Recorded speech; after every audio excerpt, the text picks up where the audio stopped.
ito ay rated SPG. Striktong patnubay at gabay ng magulang ang kailangan. Maaaring may masiselang tema, lengguwahe, karahasan, sexual, horror o droga na hindi angkop sa mga bata.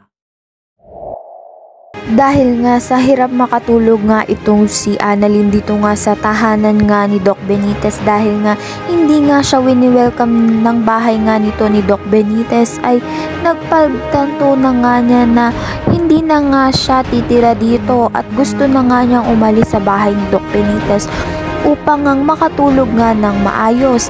At tinapat niya nga ito sa kanyang ina na si Lynette na ayaw na nga daw niya sa bahay nga ni Doc Benitez dahil nga hindi nga raw siya makatulog.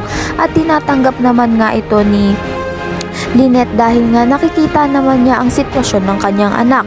At nang malaman nga nito ni Doc Benitez ay nagalit nga siya dito kay Annalyn. Sa kabilang banda naman nga ito ngang si Doc Tanyag at ito ngang si Fidel ay nagkita nga at nagpakilala nga itong si Fidel na nagpa-DNA test daw siya dito dati. At nagkaroon nga ng idea itong si Lolo Pepe na pa-DNA niya nga ang apo niyang si Zoe at ito ngang si Annalyn upang ang malaman niya kung tanyag nga ba talaga ito.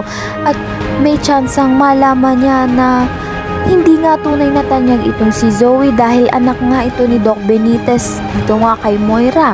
Kaya naman nga, ayan ang pakakaabangan natin dito nga lang sa Abot Kamay na Pangarap.